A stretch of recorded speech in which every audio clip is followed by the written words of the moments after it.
Дневник на Канал Плюс, добро вечер. Почнуваме веднаш по кратката најава. Останете со нас.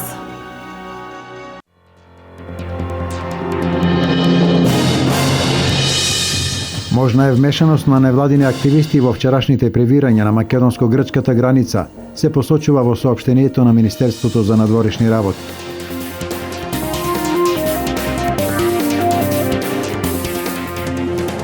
Општина Штип до крајот на мај планира да заврши со обнова и асфалтирање на 20 улици, а веќе од јуни почнуваат јавните набавки за нови инфраструктурни зафати.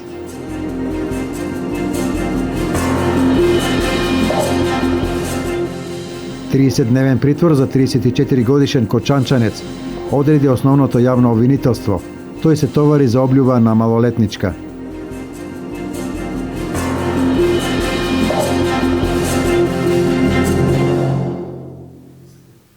Продолжува огромната заложба за помош и подршка за земјоделците. Лидерот на ВМРО ДПМН Никола Груевски денес потенцираше дека развојот на земјоделието е една од стратешките приоритети за владеачката партија. Груевски истакна дека преку напорен труд, диалог и контакти со земјоделците, како и реализација на голем број мерки се создадоа услови за екзистенција на многу земјоделски семејства, а овие заложби продолжуваат и понатаму. Предвидена е можност за 80% подршка од државата за системи капка по капка и ископ на нови бунари, воспоставување на систем за наводнување и соодветно дозирање на водата, овозможува зголемување на приносите кај неколку култури и неколку пати. Што се однесува до ископот на бунари, просечната сума која е потребна за изградба изнесува околу 150.000 денари, околу 2.500 евра, на длабочина до 50 метри. Со оваа најнова мерка, државата ќе покрие дори 80% пари кои остануваат како заштеда за земјоделецот. Дополнително ќе бидат извршени и законски измени, со кои што ќе се олесни, поедностави постапката за добивање на водостопански дозволи за изградба на бунари. Со мерката која ја предлагаме, не само што земјоделците ќе заштедат 80% од сумата за инсталирање на системот и изградба на бунари, туку и ќе имаат зголемен принос, што значи екстра профит и заработувачка. Затоа е потребна масовна примена на системот капка по капка. Затоа државата, владата ќе излезе во пресред на земјоделците, за да може што помасовно да биде искористено. Целокупната мерка која денес ја предлагаме треба да започне да се применува од јануари 2017 година. Апликациите ќе може да се доставуваат од октомври 2016 година и ќе се издвојуваат по минимум 3 милиони евра годишно, а по потреба износот ќе расте. Проблемот со недостатокот од специјалисти ќе се реши со кофинансирање од страна на државата, односно државата ќе финансира од 20 до 80% од специјализациите. Од областа на педијатријата објавени се 20 кофинансирани специјализации во 13 различни општини и 20 за матични гинеколози во 11 општини. Со оваа мерка возможуваме значително да се подобри статусот на приватните специјализанти преку зголемување на нивните приходи, а воедно и нивно загарантирано вработување и загарантиран приход по завршување на специјализацијата, но и за време на специјализацијата, како што веќе објавив. Од друга страна, ги стимулираме и младите доктори на медицина да запишуваат специјализации по гинекологија и педијатрија. И на тој начин да се надмине недостатокот на гинеколози и педијатри во општините во Република Македонија. Организираните масовни и координирани обиди за илегален премин на границата што се случија вчера, според многу аспекти, вклучувајќи и вмешаноста на активисти на невладени организации, имаат карактеристики и наликуваат на сличниот инцидент за масовно илегално преминување на границата од 14 март годинава, во која беа инволвирани 2500 мигранти. Ова се вели во соопштението на Министерството за надворешни работи во врска со вчерашниот инцидент на македонско-грчката граница кај Домени, во кој беа повредени 14 полицајци и 9 војници, кои спречија над 3000 мигранти насилно да влезат од Грција на македонска територија. Различни извештаи говорат дека во обидот да ја поминат грчко-македонската граница со употреба на насилство, мигрантите биле поттикнати, заведени и организирани од активисти на невладини организации. Било регистрирано и дистрибуирање на летоци кои содржале лажни информации дека штом мигрантите успеат да ја поминат грчко-македонската граница со употреба на насилство, тие ќе можат непречено да го проложат својот пат до земјите членки на Европската унија. Според Министерството за надворешни работи, македонските безбедносни сили заедно со полициските службеници од неколку земји членки на Европската унија, кои се распоредени на јужната граница, согласно програмата за соработка на Европската унија и Македонија за подршка на менаџирањето на границата заради справување со мигрантската криза, одговорија брзо и согласно ситуацијата и спречија нелегален влез. При тоа наведуваат дека не е повреден ниту еден од мигрантите кои учествуваа во насилните протести. Употребен е созавец со цел да се растури насилната група. Не се употребени никакви други средства на контрола, ниту физичка сила против групата. 23 припадници на македонските сили се повредени за време на инцидентот. Воедно ниту еден од извршителите не е повреден на македонска територија. Утврдени се неколку оштетувања на граничната ограда. Се посочува дека македонските власти побарале вклучување на грчките полициски сили во услови кога постојано се случуваат насилни напади од грчката територија. Постојано се упатуваат барања за соработка и размена на информации со цел превентивно да се делува во однос на насилните протести на мигрантите и обидите за илегален премин од Грција на македонска територија. Воспоставувањето ред и мир во пограничната зона, како во и околу центрите за прифаќање мигранти, е од суштествено значење за превенирање вакви инциденти во иднина, се нагласува во соопштението од македонското МНР. Обидот за илегален влез се случи вчера околу 10 часот и 50 минути на граничната линија помеѓу Македонија и Грција кај граничниот камен 59. Во инцидентот се проценува дека учествувале над 3000 мигранти, организирани во помали и поголеми групи, во обид насилно да влезат на територијата на Македонија од Грција.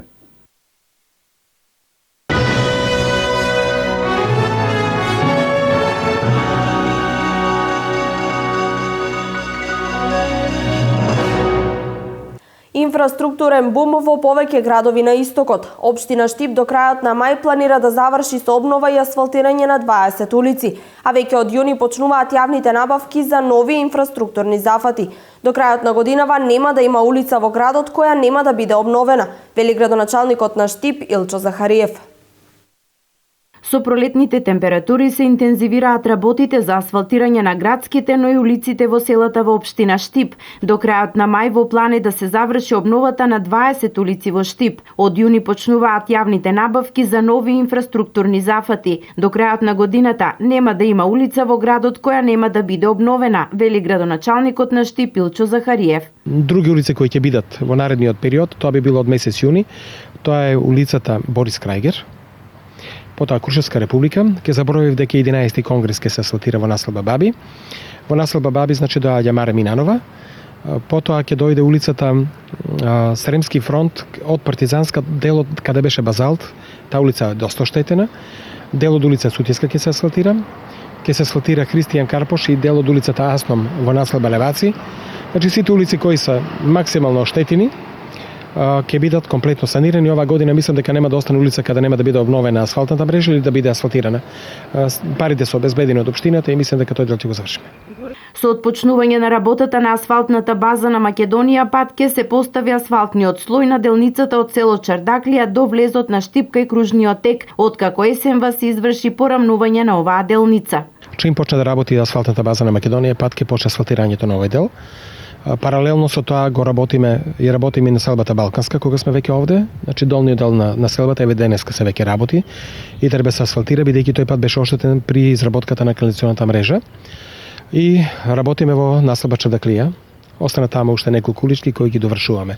Овој наредниот месец нов асфалт ќе биде поставен на 5 улици во село Врсаково. Ќе се асфалтираат сите улици во Чардаклија и на селбата Долна Железничка. Во план е обнова на улицата Енгелсова на потегот од поштата до улица Партизанска, потоа делот од Партизанска кај Дом на млади, а ќе се асфалтираат и улиците во населба Света Недела. Нови улици ќе добијат и жителите на селата Суво Грло, Долно Трогерци и Селце, а во план е и обнова на улицата во Штипско Новосело кај локалитетот Мери и улица Питугули во населбата Леваци. Во тек се тендерските постапки за обнова на улиците Вита Попјорданова и Волола Рибар и вториот дел од улицата Вардарска. Во мај ќе почне асфалтирање и на пешачката и велосипедска патека покрај Брегалница од населбата 8 ноември до Старка Раорман.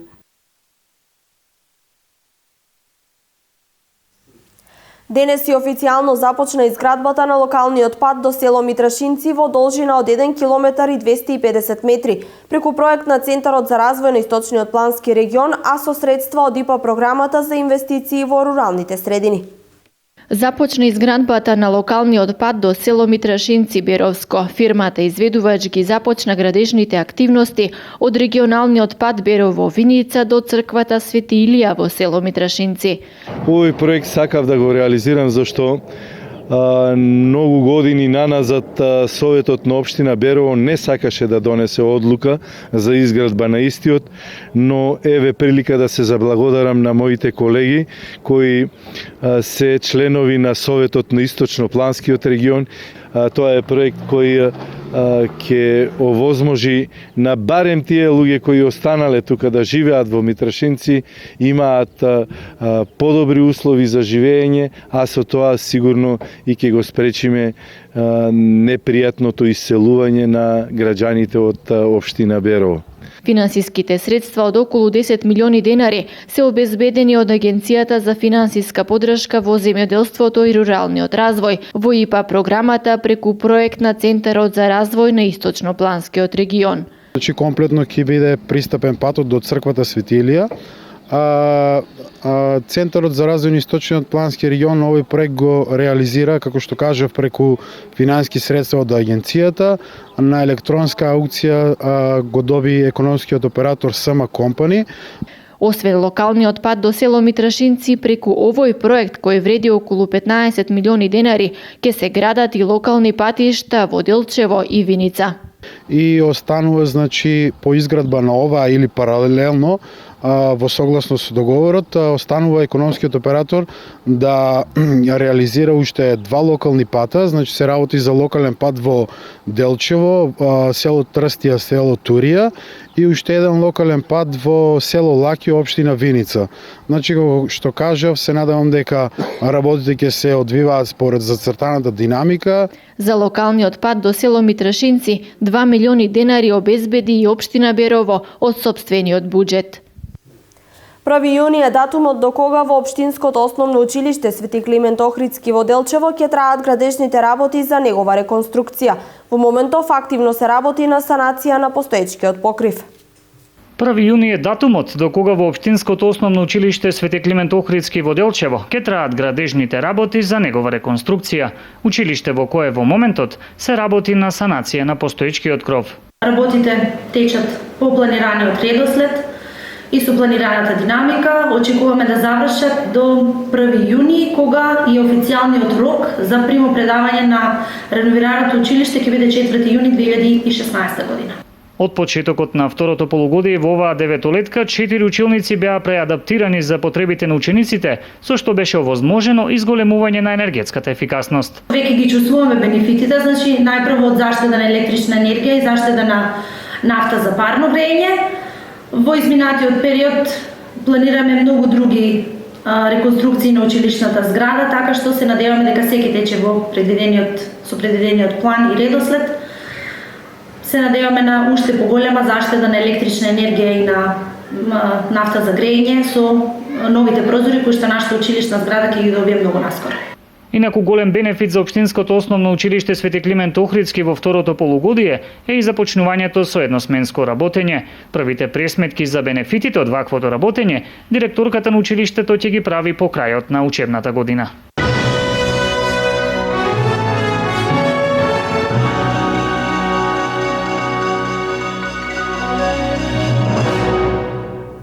Практиканство во приватна фирма е уште една од мерките за намалување на невработеноста во Република Македонија, наменета за младите до 29 години. Предноста на оваа мерка е што по одредениот период одење на пракса практикантите имаат можност за постојано вработување. Една од активните мерки за вработување која е во тек е мерката практиканство за млади до 29 години. Со оваа мерка се опфатени младите со средно и високо образование и постдипломци, како и работодавачи кои имаат потреба од одреден образовен кадар. Според предвиденото, практиканството ќе трае од 3 до 6 месеци, за што лицата ќе добиваат паричен надоместок од Агенцијата за вработување на Република Македонија. Интерес во штип има, и тоа претежно од помалите приватни фирми, дознаваме од подрачната единица единица на Агенцијата за вработување. Бидејќи самите практиканти ние ги плаќаме, Агенцијата за вработување од 3 до 6 месеци ги плаќаме со 6200 денари месечно. Бидејќи ние ги плаќаме, имаме можности да ги помогнеме на самите работодавци, тие земаат доста практиканти. Освен праксата која ја стекнуваат во текот на одредениот период, уште една позитивна страна на оваа мерка е тоа што практикантите имаат шанси за постојано вработување. Најголем број од самите практиканти кои ќе ја завршат практичната работа кај приватните работодавци остануваат веќе и на работа кај истите работодавци, бидејќи се докажале во практичната работа. Заинтересираните работодавачи и младите невработени лица пријави може да поднесат во работните клубови во центрите за вработување. 30-дневен притвор за 34-годишниот кочанчанец Л.Ј. поради обид за облјуба на малолетничка, одреди Кочанското основно јавно обвинителство. Тој на 7 овој месец, облекувајќи службена униформа и лажно представувајќи се како полицаец, пред дворот од едно кочанско средно училиште барал лични карти од малолетнички.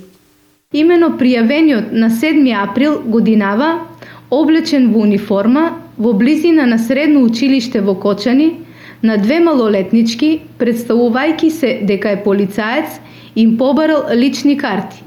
Во тој момент поминувало уште една малолетничка, која пријавениот ја пресретнал со неговото патничко моторно возило и представувајќи се дека е полицаец и побарал лична карта. Откако девојчето изјавило дека нема лична карта, пријавениот со возило ја однел во куќата каде што предстојувала и се обидел да ја силува, но во намерата бил спречен од страна на роднини на оштетената. Од страна на судија на претходна постапка на пријавениот му е одредена мерка притвор во времетраење од 30 дена. Филм за досегашните успеси на младинската организација Авангарда од Средното општинско училиште Ѓошо Викентиев од Кочани подготвија членовите и досегашните претседатели на организацијата. Преку филмот кој премиерно ќе биде прикажан утре се одбележува 10 годишниот јубилеј на младинската организација.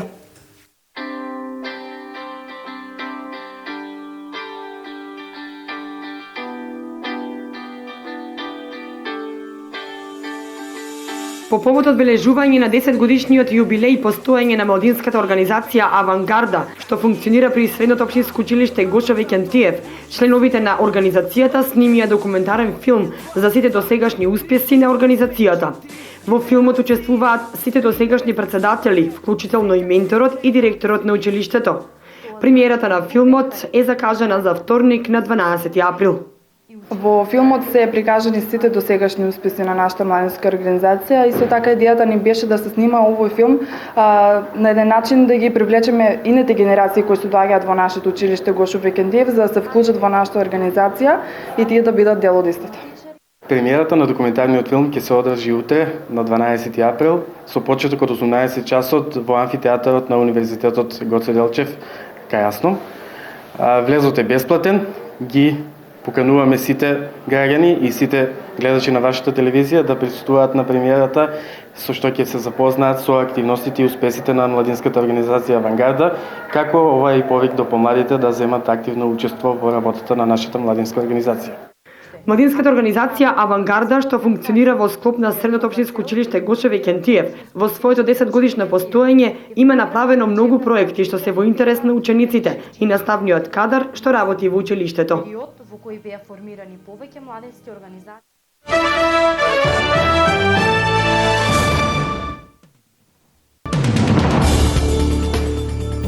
Најмалку 4 лица загинаа во земјотрес во Пакистан, додека 30 други биле повредени во земјотресот, што со интензитет од 6,6 степени го погоди северозападниот дел на земјата. Земјотресот бил почувствуван и во Авганистан, Индија и во другите земји во тој дел на Азија. Американскиот државен секретар Џон Кери и министрите за надворешни работи на останатите 6 земји од Г7, 7 индустријски најразвиени држави во светот, денеска во мемориалниот парк и музеј во Хирошима им одадоа почит на 140.000 жртви на американското бомбардирање на 6 август 1945 година. Кери е првиот американски државен секретар кој го посетува музејот на жртвите на бомбардирањето на Хирошима, посочуваат британските медиуми. Председателот на САД Барак Обама смета дека најголема грешка која ја направил во текот на својот мандат е неуспехот во планирањето по соборувањето од власт на либискиот председател Моамер Гадафи во 2011 година. Тој во интервју за Fox News, што вчера емитувано, истакна и смета дека интервенцијата во Либија била исправна, но оти не е успешно испланирано што да се прави потоа. Обама истакна дека интервенцијата во Либија поминала најдобро што можела, но оцени оти Либија денес е во хаос.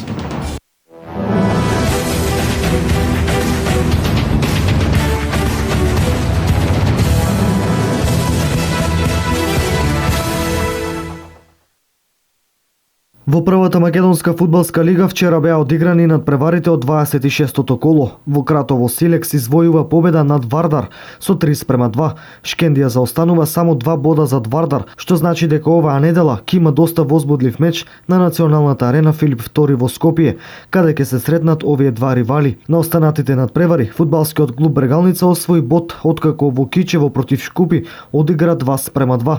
Шкендија со 3:1 ја победи Ренова. Триумфи на домашен терен со 2:0, Славија и Работнички против Хоризонт Турново и Металург во дуелот со Младост Царев Двор. Моменталната табела изгледа вака: Вардар е на врвот со 64 бода, Шкендија 62, Силекс 40, Работнички 36, Шкупи 35, Брегалница и Хоризонт Турново имаат по 30 бода, Ренова 28, Металург 13 и Младост 16 бода.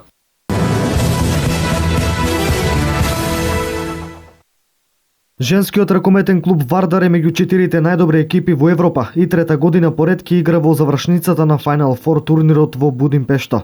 Женскиот ракометен шампион на Македонија, иако загуби на гостување кај Ларвик во реванш четвртфиналниот надпревар со 28:26, убедливата победа на црвено-црните во првиот меч во Скопје со 14 гола разлика обезбедија пласман во полуфиналето. Final Four турнирот е закажан за 7 и 8 мај во Будимпешта, а ждрепката за полуфиналната двојка ќе се одржи на 15 април.